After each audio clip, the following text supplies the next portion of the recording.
Simulation. Teori bahwa dunia ini hanyalah sebuah simulasi dikenal sebagai hipotesis simulasi. Ide ini mengemukakan bahwa realitas yang kita alami sebenarnya adalah simulasi komputer yang sangat canggih, dijalankan oleh entitas atau peradaban yang lebih maju. Konsep ini menjadi populer setelah diangkat dalam budaya populer seperti film The Matrix dan melalui diskusi filsafat modern. Hipotesis yang dikemukakan oleh Nick Bostrom ini pada dasarnya adalah ajakan untuk berpikir besar dan realitas. Intinya gini, gimana kalau dunia yang kita alami setiap hari ini sebenarnya bukan dunia asli, melainkan semacam permainan komputer super canggih yang dibuat oleh peradaban yang jauh lebih maju. Tonton video ini sampai habis, jangan di skip untuk tahu bener gak sih sebenarnya kita nih hidup di dunia simulasi. Di Ensiklopedia Halaman Tengah, ilmu pengetahuan yang tidak terbatas pada bahasa dan akal.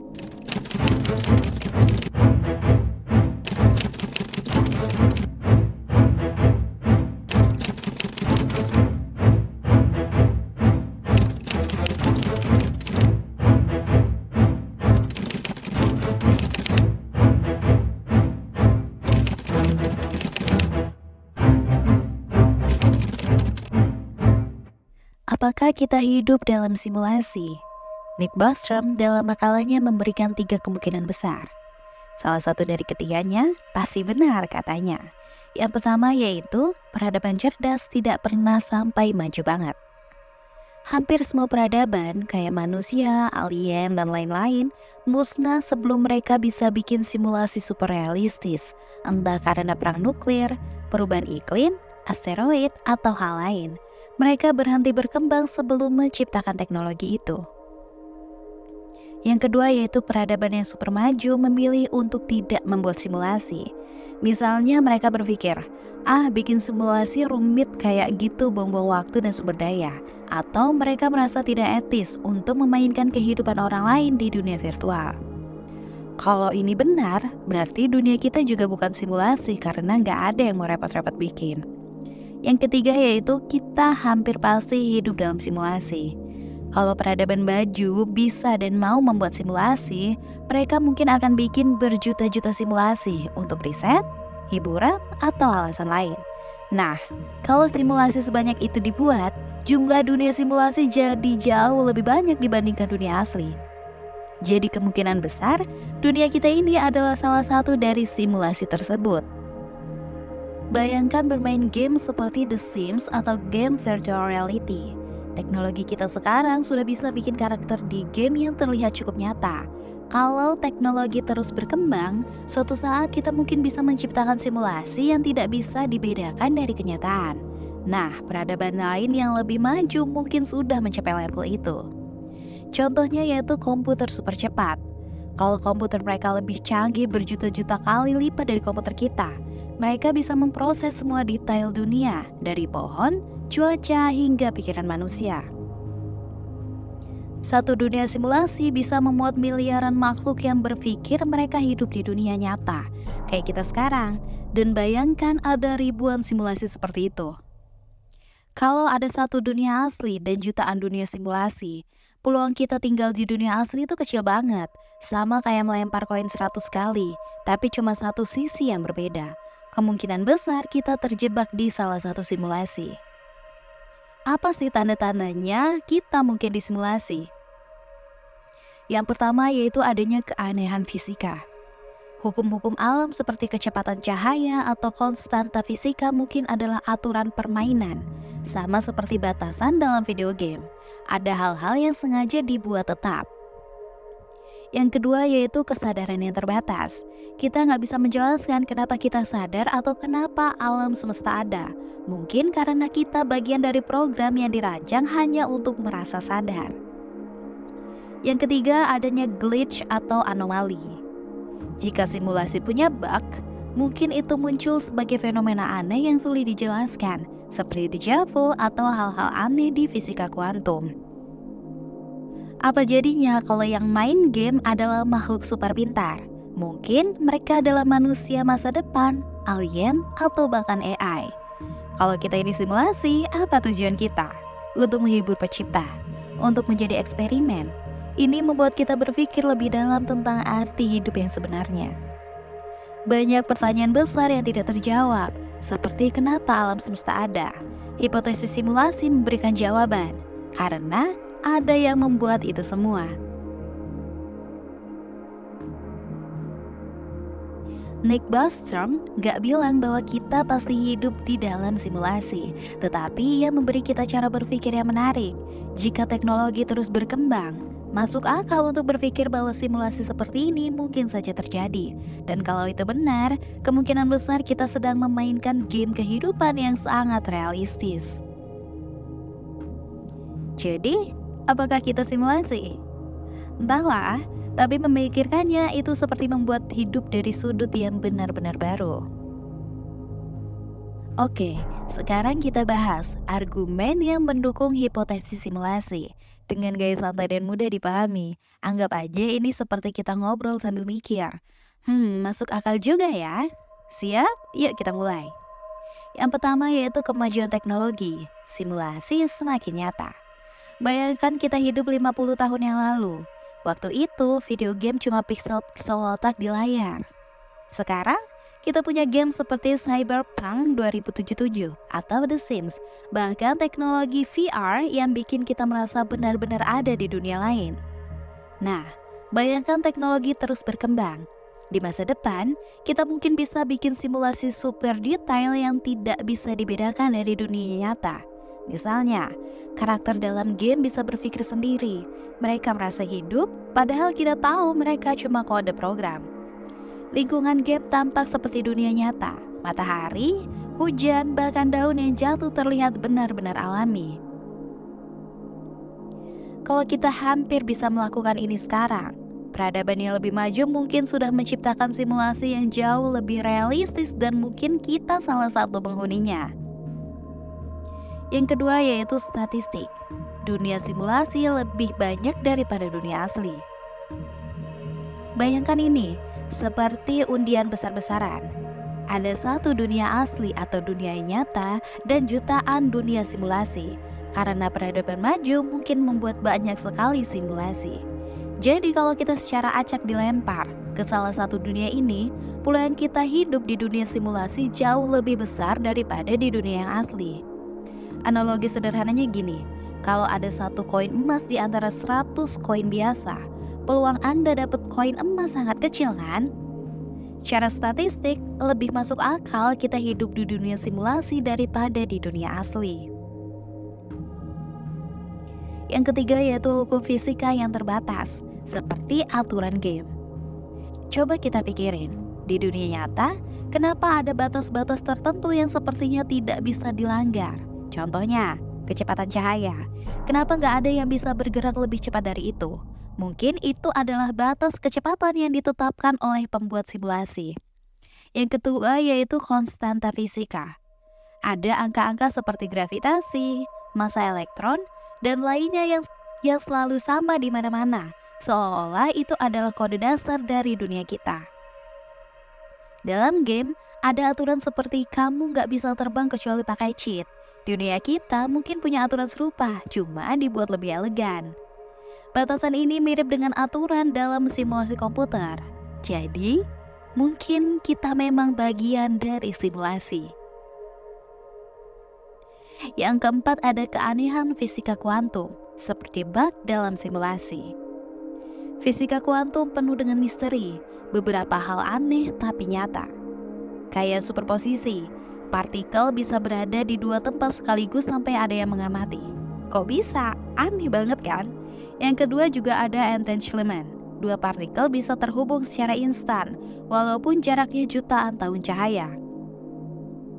Ini mirip dengan efisiensi pemrosesan dalam game. Misalnya dalam game dunia terbuka atau open world.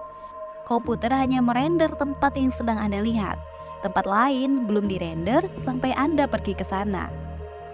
Mungkin alam semesta juga bekerja seperti ini. Partikel menunggu untuk dirender sampai ada yang melihat, seperti efek samping dari simulasi. Yang kelima ada pixel alam semesta atau realitas disket. Dalam fisika, ada sesuatu yang disebut panjang Planck yaitu ukuran terkecil yang bisa ada di alam semesta. Segala sesuatu lebih kecil dari itu, katanya tidak masuk akal. Ini mirip dengan piksel dalam layar komputer. Gambar di layar sebenarnya terdiri dari titik-titik kecil yang membentuk keseluruhan. Kalau kita zoom terlalu dekat, kita akan melihat piksel tersebut. Mungkin dunia kita juga seperti itu, diciptakan dari unit-unit terkecil seperti piksel dalam simulasi. Yang keenam, ada keberadaan kesadaran atau program yang pintar. Pernah nggak kamu merasa aneh dengan fakta bahwa kamu sendiri sadar, bahwa kamu bisa berpikir, merasakan, dan menyadari keberadaan kamu sendiri? Nah, jika kita adalah bagian dari simulasi, mungkin kesadaran kita adalah hasil dari program komputer yang sangat canggih. Misalnya, program dibuat untuk merasakan dan berpikir, sehingga kita merasa hidup, sama seperti karakter AI di game, tetapi versi jauh lebih maju. Jika komputer bisa terus dikembangkan, pada akhirnya mereka bisa menciptakan kesadaran seperti milik kita. Yang ketujuh, ada glitch atau fenomena aneh. Bukti dari simulasi. Pernah dengar fenomena seperti déjà vu, gangguan memori, atau hal-hal ajaib yang sulit dijelaskan? Misalnya, Anda merasa pernah melihat sesuatu terjadi padahal itu baru pertama kali. Hal-hal aneh yang tidak masuk akal seperti keberuntungan luar biasa atau kejadian tak terduga. Di dalam game, kadang-kadang ada bug atau glitch, seperti karakter yang tiba-tiba menembus tembok. Mungkin hal-hal aneh di dunia kita adalah glitch dalam simulasi. Fenomena ini bisa menjadi bentuk tertentu bahwa realitas kita tidak sempurna dan mungkin hasil dari simulasi. Apa kesimpulannya?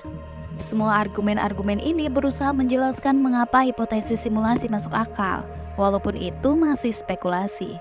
Tetapi apa yang membuatnya menyenangkan untuk dibahas adalah bahwa ini mengajak kita berpikir. Kalau kita hidup dalam simulasi, siapa programmernya? Apa tujuan mereka membuat dunia kita? Sambil menunggu jawaban yang nyata atau game over, kita bisa terus menikmati game ini dan bermain sebaik mungkin. Hipotesis simulasi memang keren dan bikin kita berpikir, wow, gimana kalau dunia ini cuma simulasi? Tapi sama seperti teori lainnya, ada banyak kritik dan tantangan yang perlu kita bahas. Mari kita gali sisi skeptisnya. Yang pertama yaitu nggak ada bukti empiris. Mana buktinya? Salah satu kritik terbesar adalah, oke, teorinya menarik, tapi mana buktinya kalau kita benar-benar hidup di simulasi? Hipotesis ini belum memberikan bukti nyata yang bisa diuji. Tidak ada cara untuk membuktikan atau menyangkalnya secara langsung. Semua argumen mungkin saja seperti keanehan fisika kuantum atau batas kecepatan cahaya bisa juga dijelaskan tanpa perlu melibatkan ide simulasi. Yang kedua yaitu masalah energi. Seberapa besar komputer yang dibutuhkan?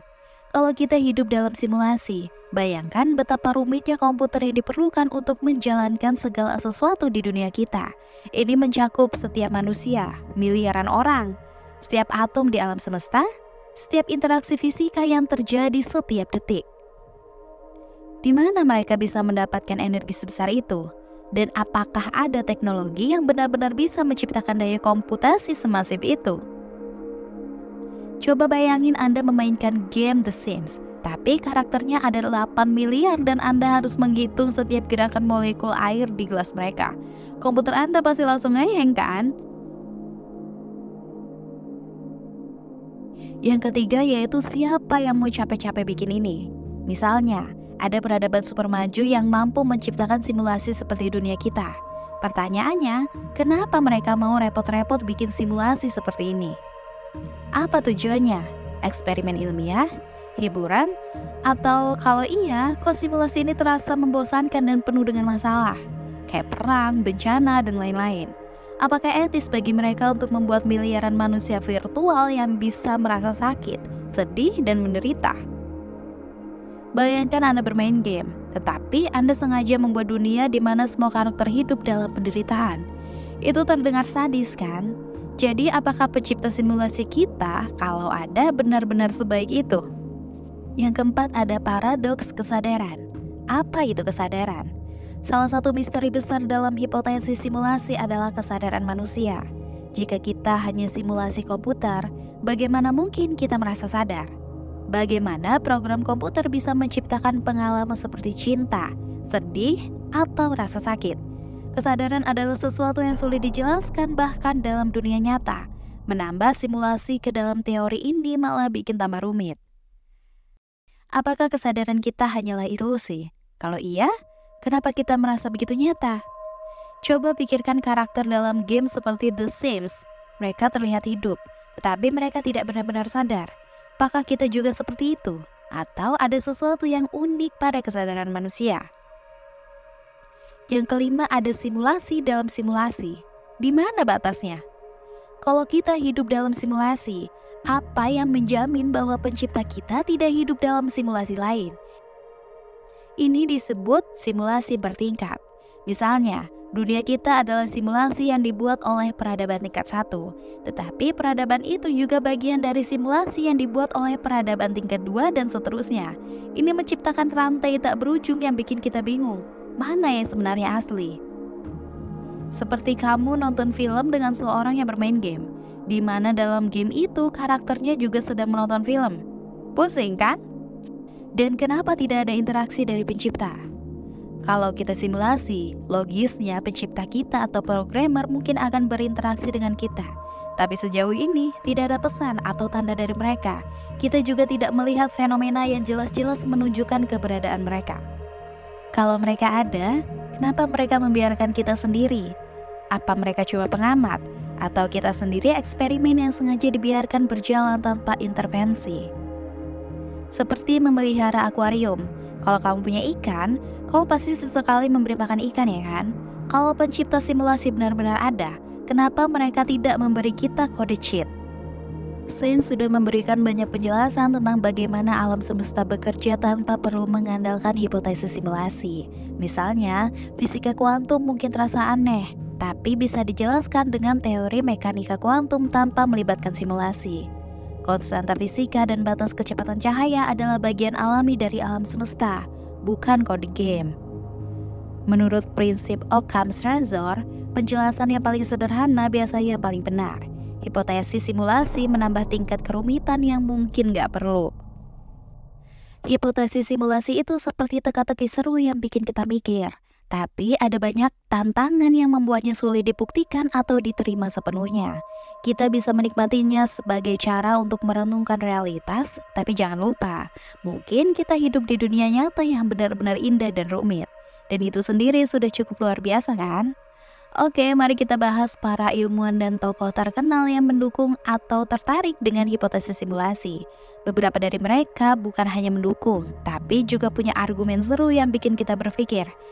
Yang pertama ada Bapak Hipotesis Simulasi, Nick Bostrom.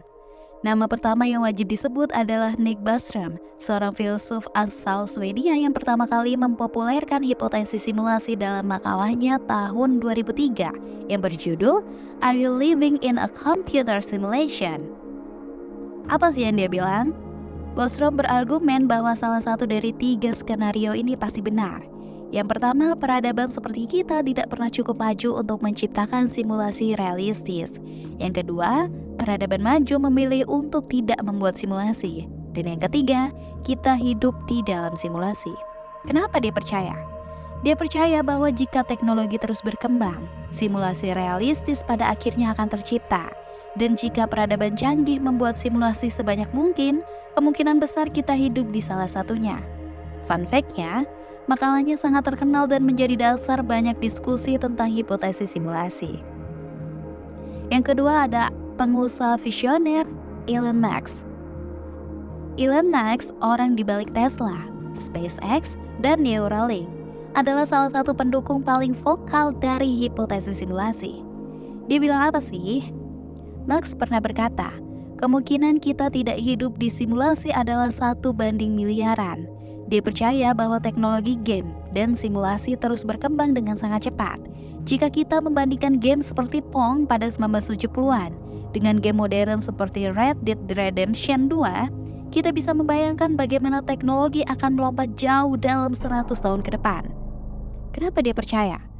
Menurut Max, Jika peradaban bisa menciptakan simulasi yang tidak bisa dibedakan dari kenyataan, maka logis untuk berasumsi jika kita mungkin sudah ada di dalamnya.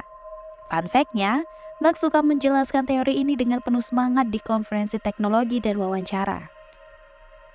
Fisikawan komputasi, Seth Lloyd. Seth Lloyd merupakan fisikawan di MIT, memiliki ide menarik bahwa alam semesta kita mungkin sebenarnya adalah komputer kuantum raksasa. Apa yang dia katakan? Lloyd berpendapat bahwa alam semesta bekerja seperti komputer yang terus-menerus memproses informasi, jadi tidak jauh berbeda dari simulasi. Dia menganggap hukum-hukum fisika seperti mekanika kuantum adalah bentuk algoritma yang mengatur cara alam semesta berjalan. Kalau itu benar, alam semesta kita secara teknis adalah program yang berjalan di komputer. Fun fact-nya, Lloyd sering membahas bagaimana fisika dan komputasi saling berkaitan, dan ini membuatnya tertarik pada gagasan simulasi. Yang keenam ada penulis dan pengusaha teknologi Rizwan Virk. Rizwan Virk, seorang penulis dan pengusaha, adalah pendukung hipotesis simulasi yang menulis buku berjudul The Simulation Hypothesis. Virk percaya bahwa simulasi adalah tahap logis dalam perkembangan teknologi. Dia membandingkan dunia kita dengan video game modern seperti The Sims atau Minecraft, di mana pemain bisa menciptakan dunia mereka sendiri. Kenapa dia percaya? Dia berargumen bahwa semakin banyak bukti dari fisika kuantum, seperti superposisi dan entanglement, yang cocok dengan cara kerja simulasi komputer. Fun fact-nya, Virk sering berbicara di konferensi teknologi tentang bagaimana game dan realitas virtual mendekatkan kita pada ide simulasi. Selain tokoh-tokoh di atas, banyak ilmuwan lain yang menyentuh gagasan ini meskipun mereka tidak sepenuhnya mendukungnya. Seperti Stephen Hawking, pernah mengatakan bahwa alam semesta bekerja dengan cara yang menyerupai simulasi, meskipun dia tidak secara eksplisit mendukung hipotesis ini. Ada juga Max Tegmark, fisikawan yang percaya bahwa alam semesta adalah matematika murni yang bisa menjadi dasar simulasi. Selanjutnya ada Martin Rees, astronom Inggris yang menganggap hipotesis simulasi sebagai kemungkinan menarik meskipun sulit dibuktikan. Para ilmuwan dan pemikir ini mendukung atau tertarik pada hipotesis simulasi karena mereka penasaran dengan realitas kita.